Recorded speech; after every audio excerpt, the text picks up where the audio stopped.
What's going on, guys? I'm Aaron from PhoneDoc.com, and after 16 months, 16 long months, that's like an eternity in the wireless world, the iPhone is finally here. iPhone 4S, the successor to the popular iPhone 4, is in the house, and it's available in several flavors, 16, 32, and 64 gigabytes in black or in white for $199, $299, and $399, respectively. Now, this one's a little bit different because it's available on AT&T, Verizon, and Sprint this time around, so you can get your fix on any of the top three at least, of the four nationwide carriers. Now, this goes up against some pretty hot competition right now. A lot of cool Android phones coming out, the Droid Razr rumored to be coming out soon, and many, many more. Is this thing going to hold a candle to the latest Android devices, or should you hold off and get something else? We'll find out in the full review of the iPhone 4S. But first, special thanks to my boys at Best Buy Mobile, because they hook us up with all kinds of cool phones, just like the iPhone 4S, for use in our one-paw bandit game. When you go into Best Buy Mobile, you'll walk out working. When you get your iPhone, they'll help you set up your email, your web, your apps,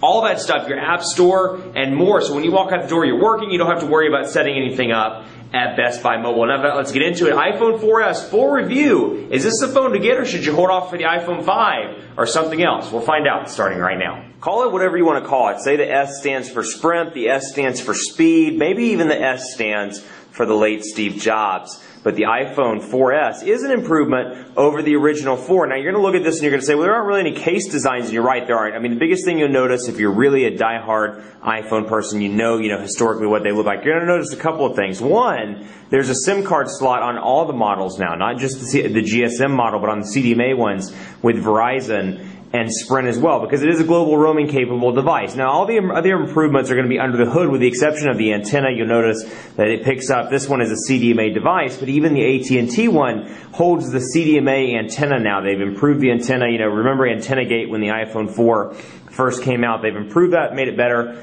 and the antenna is revamped on the iPhone 4S. Otherwise, specs have been boosted. It's kind of funny to see Sprint up there, isn't it? But Sprint is one of the new carriers, or is the new carrier for the iPhone 4S. It's available at AT&T, Verizon, and Sprint. It's available in three models: 16 gigabyte for $199, 32 gigabytes for $299, 64 gigabytes for $399 on contract. And off contract, I believe it's $649,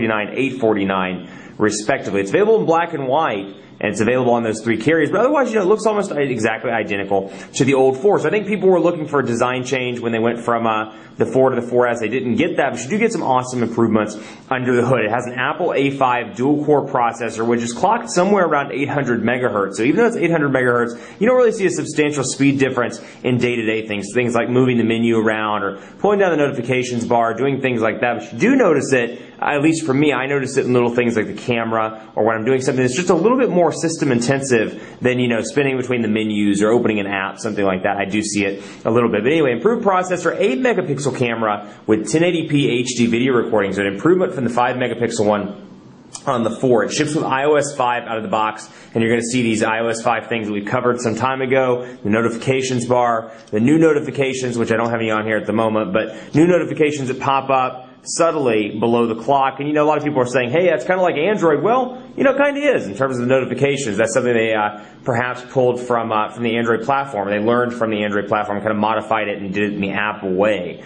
But that's there as well. But iOS 5, that's one of the many things. And then it has Siri as well, which is a personal voice assistant that they showed off at the Apple event on October 4th. So you can say things like, what's the weather like?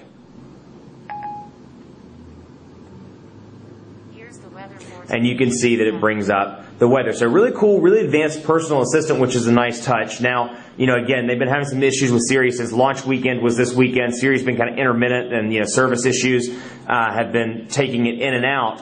But otherwise been pretty fantastic. Now this is, again, not a huge change. You're going to see iOS 5. There's some minor improvements, but otherwise pretty similar. I'm going to jump into, some of the features of this device just to give you kind of a recap, because we've covered so many Android phones. It's kind of weird to be covering an iOS device. But first of all, you're going to see this is the Sprint version, again, available on AT&T and Verizon. Let's take a look at text messaging, for example. And you can see not a whole lot's changed here. 3.5-inch Retina display on this device as well, and you can use the keyboard, of course, in portrait or in landscape mode. Now, obviously, it's going to depend on your personal preferences, but 3.5 inches may be a little bit too small for you. It may not be too small. It's up to you. But one thing I will say is the on-screen keyboard on iOS is one of the best out there. So we can say something like the Quick Brown Fox. Let's see. Quick Brown Fox is ready for the weekend It's only Monday, Quick Brown Fox. Man, that's lazy. Quick Brown Fox is ready for the weekend. So very quick, very easy to type on. And again, for those people that have issues typing in portrait, or perhaps you're coming from a device with a physical keyboard, you're trying to learn the touchscreen input and how it works, you can always use it in landscape mode. And even though it is a smaller display, you can see the keys are slightly larger in landscape mode. But again, no changes here. You can see what it looks like when we go into this auto message from Sprint, for example. You can see it's in the typical bubble format. You get the option to call, to FaceTime, and to add contacts. Now, it does have the front-facing camera still for FaceTime. You can do that. You have to do it over Wi-Fi. But they've created quite an ecosystem around it where you can do it, Macs have FaceTime, iPod Touches have FaceTime, or the iTouch, as I like to call it, has FaceTime, and the iPhone 4 and 4S have it as well. So it's nice to have that out of the box. But then let's take a look at the web browser, because it is something that's pretty interesting. We're going to go in here, and I don't know what I was looking at The West Wing last night, trying to remember favorite show in the world, and I was trying to remember some of the characters, their actual titles from. I couldn't remember if Josh Lyman was Deputy Director of Communication. Anyway, pointless. Anyway, we're going to go to phonedog.com and wait for that to load up. Data speeds seem to be working relatively well. I've had some kind of hit or miss data speeds with Sprint, and this is obviously a Sprint thing. It's not isolated, or it's isolated to Sprint, not necessarily to AT&T or Verizon. But I've had some issues with data in the Charlotte area, and in with Sprint, several of the other metro areas I've been recently. But you can see, pinch to zoom is just absolutely fantastic. This is one of those areas where you do see the dual core processor at work. You might get a little bit of lag here when you were, I don't want to make you sick by doing that, but a little bit of lag here or there when you did that on the iPhone 4, particularly with iOS 5, since it was kind of a more system heavy OS as opposed to iOS 4.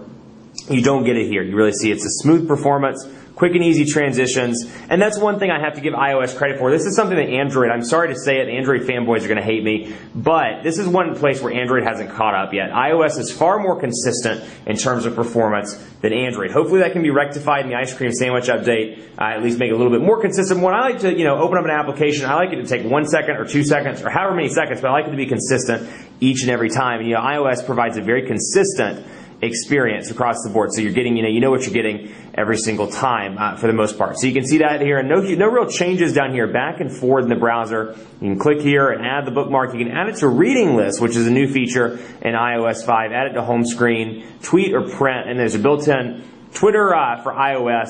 It's kind of built into the device where you can tweet things directly from the actual menu versus having to go into Twitter and doing it yourself. So you can go here and say tweet, and I can tweet it, and it automatically opens up kind of a Twitter prompt, and I can tweet. And I'll show you that in just a second, but we'll go in here and take a look at this as well. And you can see this is where you open a new page if you wanted to open a second window, and then you can always flip back and forth between PhoneDog and then the new page as well. So quick and easy, and very impressive on that front. Again, no real changes though. It's coming from the 4, you're not going to see any substantial improvements. But I do notice, again, after using the 4 for some time, both in demos and on my personal line from time to time when I'm not using an Android phone, I do notice a speed difference between the two devices. So that's that. But I want to show you the Twitter integration. And on this review, I'm kind of totally jumping around between certain things. But I do want to show you the Twitter integration. So we're going to go into Photos, and I'm going to take a picture. Actually, I'll show you this picture that I took here of my cat, for example. And I can go in here and I can say tweet it. And when I hit tweet, it's going to bring up a little tweet box like this. I can type in whatever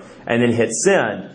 And I can add the location if I want to. And once I hit send, it automatically updates it to Twitter. So I don't have to back all the way out like I used to. Scroll over to Twitter, click Twitter, add a picture, add my tweet, and then hit send. It's much easier, and it kind of reduces the number of clicks to get to it. Another feature you'll see, and again, just jumping around as I think of things here, the notifications bar offers 2 improvements right here. You have the weather, and then you have your stock ticker as well. So I can see local weather, and it updates based on GPS wherever I am. So I can set it to local weather if I want to. And when I click on it, you're going to see Charlotte here. And of course, all my other weather options are still here, London and New York, particularly because I'm going to be in London. Actually, by the time this films, I think I'll be in London today, because I think I'm going to put this on the YouTube channel on Tuesday. But it's Monday right now. So New York for that, London for next week for Nokia World, and then of course local weather, which updates to wherever I'm at. But again, quick and easy up there, and then you have your stock ticker as well. Now you can come into settings, and you're going to see some changes here. You're going to see notifications, and you'll click on that, and you can sort apps manually or by time. But you can see the weather widget option is here, and it just says, do you want it in the notification center, yes or no?